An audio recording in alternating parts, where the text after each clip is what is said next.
Good afternoon. Welcome to the City Council informational meeting. The meeting will start in 60 seconds.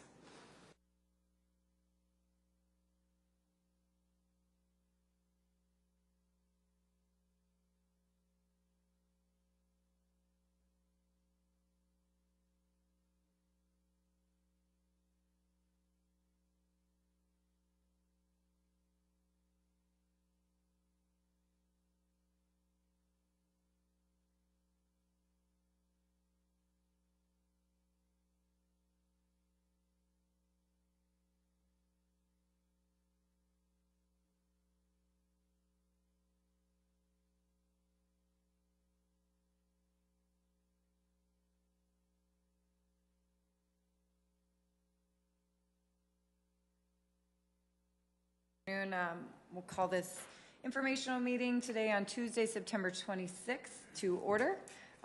Welcome to those that are here, all two of you, and those online viewing. I'll just open it up for open discussion. Any open discussion by council? Okay. Excuse me. Councilor Starr. Thank you, Mr. Chair. I was close. I caught myself. Madam Chair, thank you. I wanted to discuss a little bit about Thursday's announcement by the South Dakota Supreme Court releasing the settlement agreement as part of the entertainment center, the Premier Center, and wanted to at least start the discussion by talking about what our role is as the council. And first of all, I want to say on behalf of myself that I always think that it's bad to do the public's business behind closed doors. Having secret meetings and things I've spoken out about before, and I really respect the decision of the South Dakota Supreme Court. What I want to do, though, is start the discussion this afternoon is what our role is as a council. I've been asked by numerous citizens, members of the media, do you understand the settlement? And I've honestly said, no, I don't understand. And I have more questions at this point than I did before the process started. So it's been a short amount of time, but I think the council needs to invite the administration to come into an informational and explain exactly what happened, how the process got started and ended.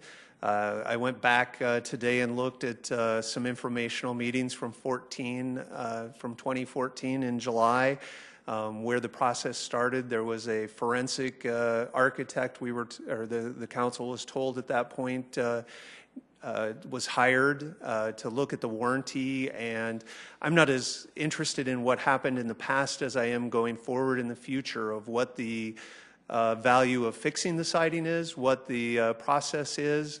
I did hear members of the administration this morning talk on a radio program that said maybe Public Works needs to talk further about how the siding could be fixed, what our future obligations are, and kind of where we're at and where we are going forward of what we have to plan for the future. I think at some point we might want to discuss as well a forensic audit to review the process and see what happened. And that's a discussion that we can talk about, probably more appropriate at the audit committee or with this full group as well. So those two things really stand out. The forensic architect that was hired and getting a copy of that report, I think, will give us a really good idea of whether it's cosmetic or structural, and where that report, I believe the name of the consultant was Judd Allen out of Minneapolis that was part of that. And I'd like to see us get a copy of that and have a chance to review it and then continue on. So I think this afternoon it's good for us as a group to at least start this discussion and be part of the process. Thank you. Any other comments or any open discussion? Councillor Staley? Well, I'm going to echo what Councillor Starr said. And I have actually three concerns that I've been saying publicly I'm going to continue to say. The first, and I will also encourage all of you on the council to revisit this YouTube video from July 22nd, 2014. I just started watching it. I didn't have a chance to see the whole thing. But if you watch carefully what our attorney David Fifley was talking about when he said that it was non-conforming work. Back then, early out of the gate, was talking about the paneling being problematic. And I'm looking, we've been talking about contracts a lot lately, and I'm thinking, why didn't we have a better warranty in place for our taxpayers for this facility, a more stringent warranty? You're going to hear Attorney Fifley on that YouTube video saying that they are going to, it sounded to me as I was listening that there will be accountability. Somebody's going to fix this at the end of the day. I also have a question about how much we've paid in attorney fees. We have an attorney's department in our city that has over $1 million in salaries. I think there's 7 or 8 full-time attorneys employed. We hired outside counsel to protect the city's secrecy in this contract. How much do we pay for that? And the last question I'm asking, and I've had citizens ask me this as well, are we going to fix this? How much is it going to cost to fix this?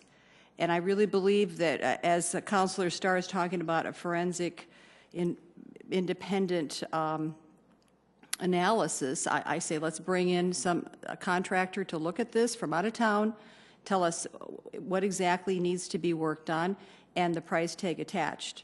But we invested $115 million in this building, and I think the citizens would like to have a building that's presentable inside and outside. So those are my concerns. Any other any other open discussion? Councilor Urbanbach? Thank you. I would certainly echo the concern that maybe the council needs an informational session on this. Absolutely, we should do that, and we should ask those questions when someone is here to answer those questions. This is really a difficult time to ask questions. And then I would caution us, I guess I'm asking leadership, first of all, to let's set up an informational so that can happen, but then I would caution us to be careful in what we say about the siding. It really is just siding. There isn't any damage inside the building. We know that for a fact. I'm not an engineer, but I've read the engineering reports. There's no damage inside.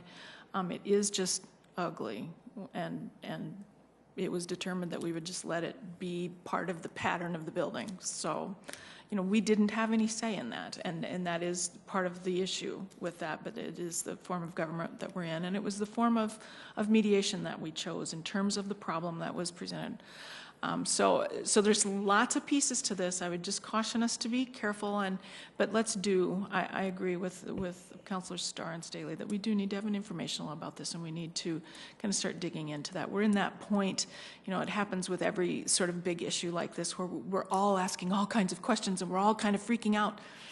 We don't have to freak out about it, but let's find the real answers to the questions that we have, and let's do this in a prudent and professional way. So I agree.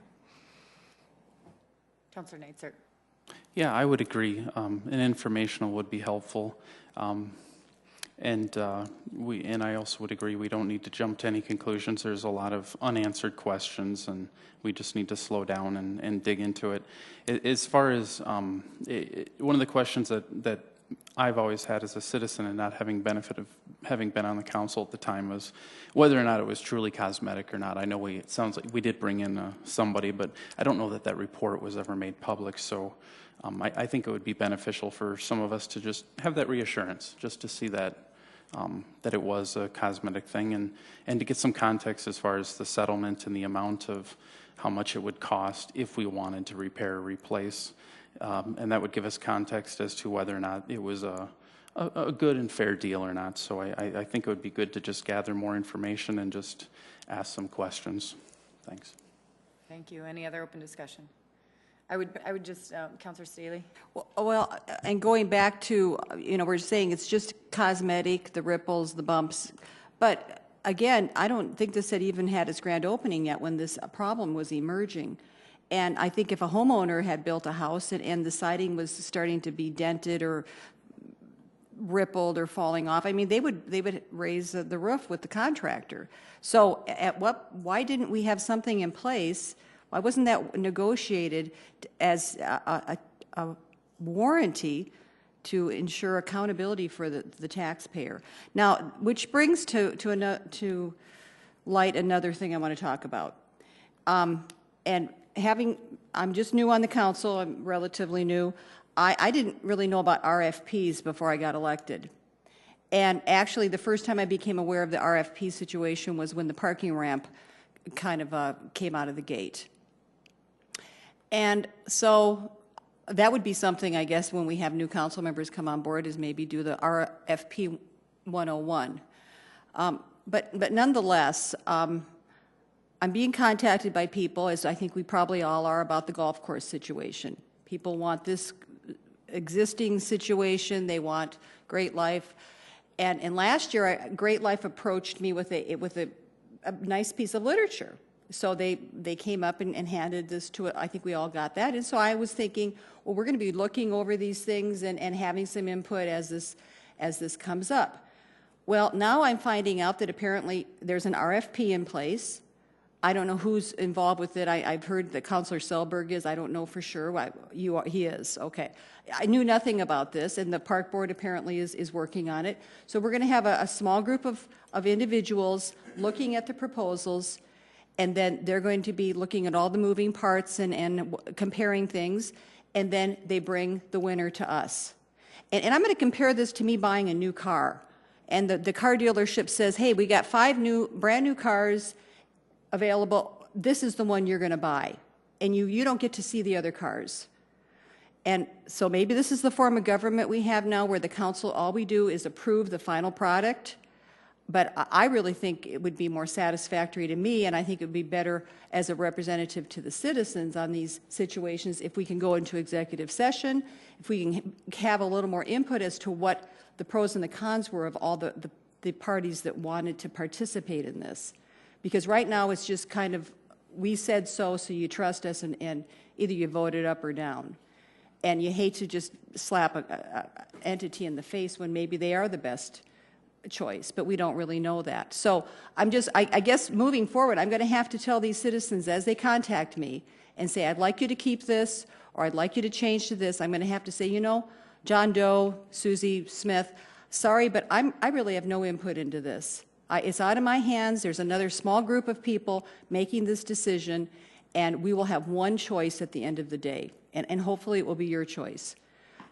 So I just have to voice that. I think this needs to be looked at as we move ahead in our government. Maybe this form of government isn't really doing the best job of representing the people.